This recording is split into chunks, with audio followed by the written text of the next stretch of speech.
ಕ್ರಿಸ್ತನಲ್ಲಿ ಪ್ರೀತಿಯಿಂದ ಕರೆಯಲ್ಪಟ್ಟಂತಹ ಎಲ್ಲ ನನ್ನ ಸಹೋದರ ಸಹೋದರಿಯರಿಗೆ ಯೇಸು ಕ್ರಿಸ್ತ ನಾಮದ ಮುಖಾಂತರ ವಂದಿಸುತ್ತಾ ಏಪ್ರಿಲ್ 12ಕ್ಕೆ ನೇಮಕವಾದ ರಾತ್ರಿಯಾಗಿದೆ.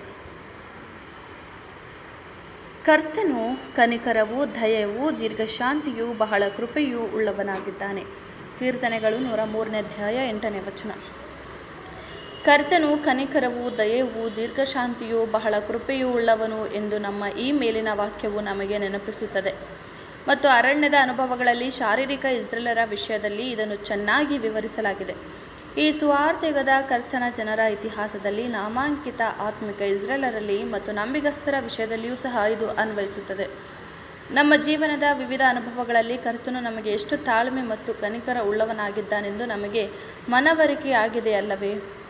ಬಹಳ ಹಿಂದೆಯೇ ನಮ್ಮ ಪಾಪಗಳ ನಿಮಿತ್ತ ನಿಮ್ಮ ಒಡಂಬಡಿಕೆಯನ್ನು ರದ್ದು ಮಾಡಬಹುದಿತ್ತು. ಅದಕ್ಕೆ ಆತನು ಹೇಗೆ ಸಂಪೂರ್ಣವಾಗಿ ಸಮರ್ಥನೆ ಹೊಂದಿದ್ದಾನೆಂದು ನಮಗೆ ಗೊತ್ತಿದೆ. ಆದರೂ ಆತನ ಕರುಣೆ ಮತ್ತು ಪ್ರೀತಿಯಿಂದ ಮಾತ್ರ ಪರಲೋಕ ರಾಜ್ಯದ ಕಡೆಗೆ ಬರಲು ನಮಗೆ ಅನುಮತಿ ನೀಡಲಾಗಿದೆ ಎಂದು ನಾವು ನೋಡುತ್ತೇವಲ್ಲವೇ?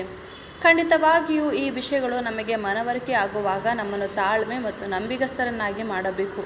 ಇದಲ್ಲದೆ ಕರ್ತನು ನಮಗೆ ತಿಳಿಸುವುದೇನೆಂದರೆ, ಆತನು ನಮ್ಮಿಂದ ಇನ್ನೂ ಹೆಚ್ಚಿನ ವಿಚಾರವನ್ನು ನಾವು ಮಾಡಬೇಕೆಂದು ಅಪೇಕ್ಷಿಸುತ್ತಾನೆ. ಅದೇನೆಂದರೆ, ನಮ್ಮ ವಿಷಯಗಳಲ್ಲಿ ಕ್ರಿಸ್ತನ ಮೂಲಕ ಆತನ ಶ್ರೇಷ್ಠತೆ ಮತ್ತು ಕರುಣೆಯನ್ನು ನಾವು ಮೆಚ್ಚಿದ್ದಾದರೆ, ನಾವು ನಮಗೆ ವಿರುದ್ಧವಾಗಿ ತಪ್ಪು ಮಾಡುವ ಇತರರ ಬಗ್ಗೆ ಇದೇ ರೀತಿ ಕರುಣೆ ಮತ್ತು ಸಹಿಷ್ಣುತೆಯನ್ನು ತೋರಿಸುತ್ತೇವೆ.